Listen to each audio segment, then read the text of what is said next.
welcome back to my channel. So today I wanted to share with you guys some tips for growing your Pinterest.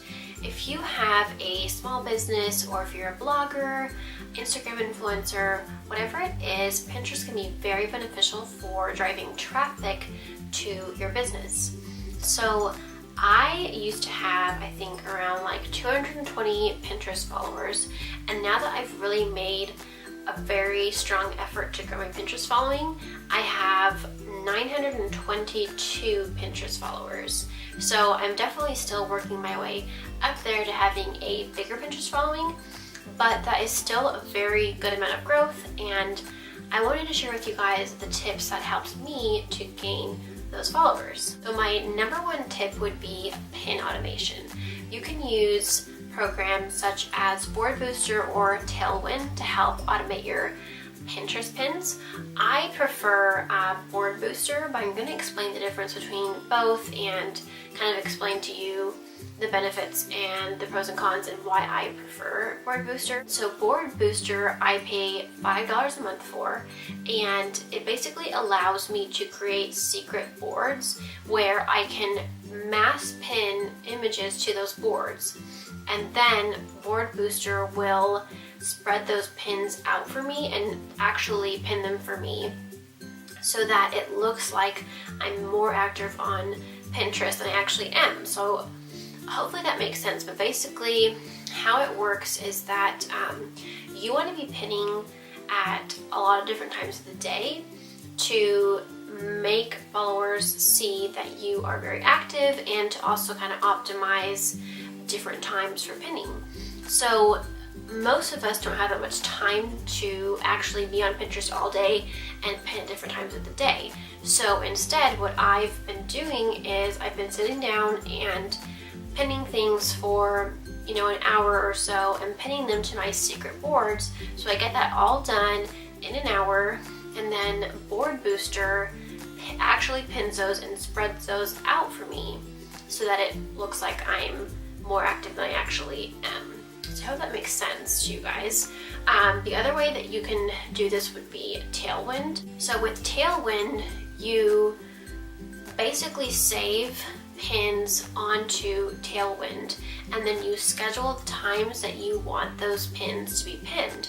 So the reason I don't like that as much is because it requires me going in there and setting a time for each of those.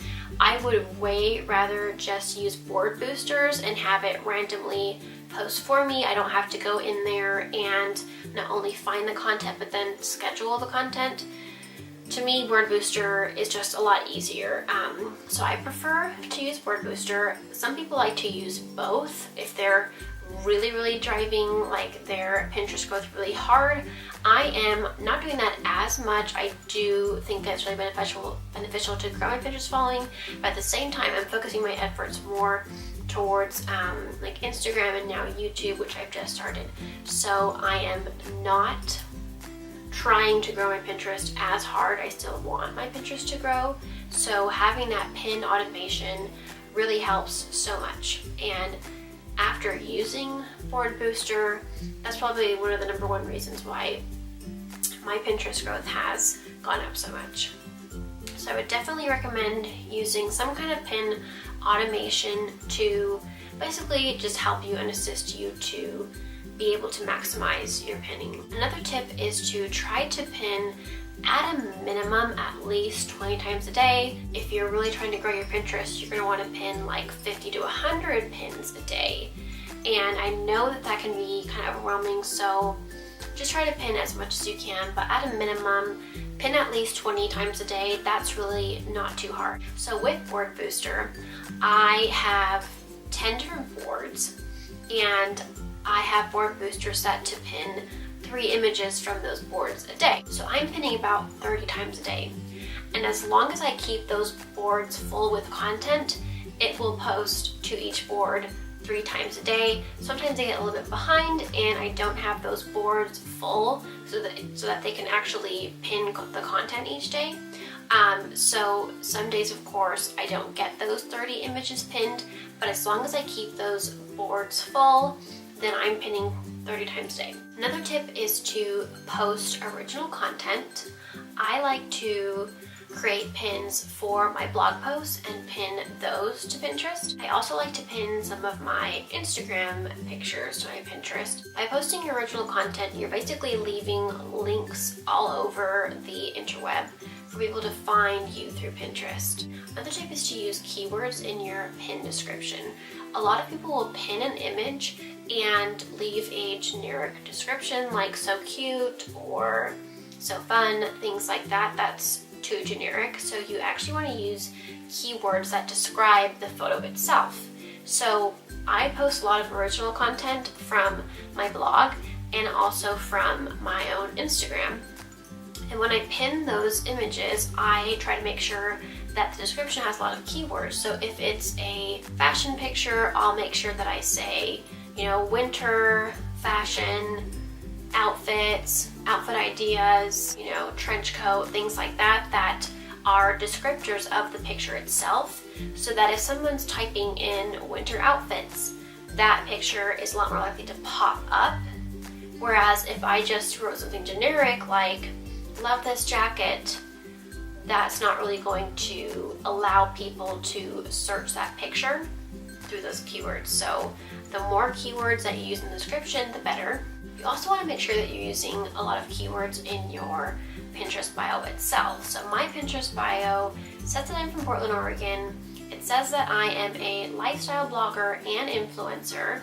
So right there, that's a lot of keywords. Lifestyle, blogger, influencer, Portland, Oregon, and it explains exactly who I am, where I live, what I'm about, what I do. So this allows people to know exactly what you do and who you are, and it's going to make them a lot more likely to want to follow you than following just a random person.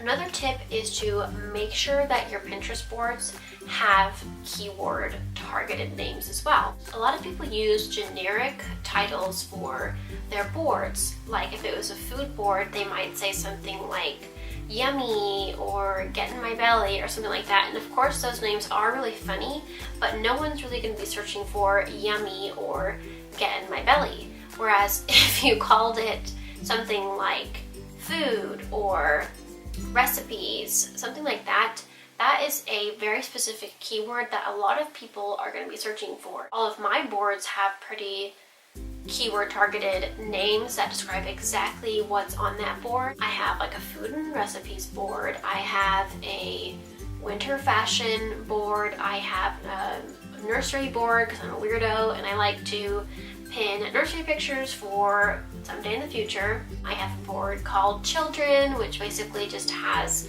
cute images of kids and like cute outfits. All of my boards have very keyword targeted names that describe exactly what's on that board, so it's pretty much a no-brainer.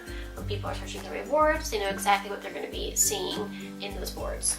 Make sure that you stick to one topic per board. You don't want to have a board that's like wedding, honeymoon, and children or something like that. I mean, you get what I'm saying. Just make sure that you're sticking to one topic per board. Another tip is to join Pinterest groups. I've found a lot of Pinterest groups to join by simply typing into Google Pinterest group boards for bloggers. And I think I'm in like at least 9 different ones. So when you use a Pinterest group board, there are a ton of other pinners in the group who are also bloggers, influencers, or have their own business, and they're pinning content to those boards as well. So the trade-off is that you can pin your pins, your original content to those boards, and you will also in return pin their pins for them. So by doing so, you are basically showing your pins to not only your own Pinterest followers, but to everyone in the group board who repins your pins followers. So that is allowing your photos to be seen by a lot more people. As your photo gets repinned, it'll be exposed to more and more people on Pinterest, and that will allow your pin to possibly go viral. I do have quite a few pins that have gone viral that have over 1,000 repins. The way that those photos gained so much traction was by those photos getting repinned tons of times. So Pinterest group boards are really going to help you to gain traction with your pins and hopefully have those pins go viral. Another tip is to join Pinterest Facebook groups. You can find these groups by typing into Facebook, just simply like Pinterest Facebook groups, Pinterest groups, things like that. I'm in a few Pinterest Facebook groups, and the benefit of being in these groups is a lot of times whoever is running the group will have daily threads or a thread every other day or something like that, where you can post a link to your Pinterest pin and have everyone in the thread repin your pin, and then you basically do the same for them. So this is kind of similar to a Pinterest group board, but it's a little bit different in the fact that in those threads, everyone in the thread has to reciprocate. So it's basically just another way to get your pins exposed to more people. So Pinterest Facebook groups are another great way to gain exposure to your Pinterest. You also want to make sure that your website or blog are Pinterest friendly. So on my blog, tailwind.com, I have social buttons at the end of each blog post to where you can share the post on Facebook, you can tweet a link of the post, you can pin images from the post, you can follow me on Pinterest. So at the bottom of my blog post, you'll see, I think, 6 different little round icons, and each one of them is linked to a different one of my social medias, so people can follow me on my Pinterest through there, or they can also click the pin it button and pin different images from my blog post itself. So you really want your blog or your website to be Pinterest friendly so that it allows people to pin your images and share them onto their Pinterest and gain exposure. So that is something that you don't even have to do any work for.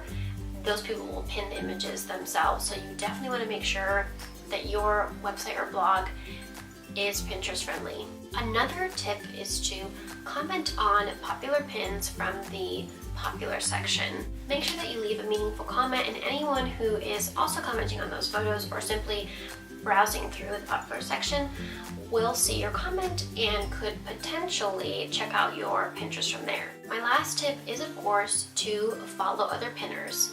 If you find a few Pinterest accounts that you like, go ahead and follow them and maybe even send them a message letting them know that you just followed them and that you love the content that they're pinning, and to see if they'd like to check out your Pinterest as well. So I hope that you guys enjoyed this video, and I hope that you found these tips to be helpful. I hope these tips help you to grow your Pinterest. I'm of course working towards growing my Pinterest every day as well, and these tips have really made all the difference for me. Thank you so much for watching this video, and thanks again for visiting my channel. Make sure to give this video a thumbs up if you guys liked it, and I will see you in my next video. Bye guys!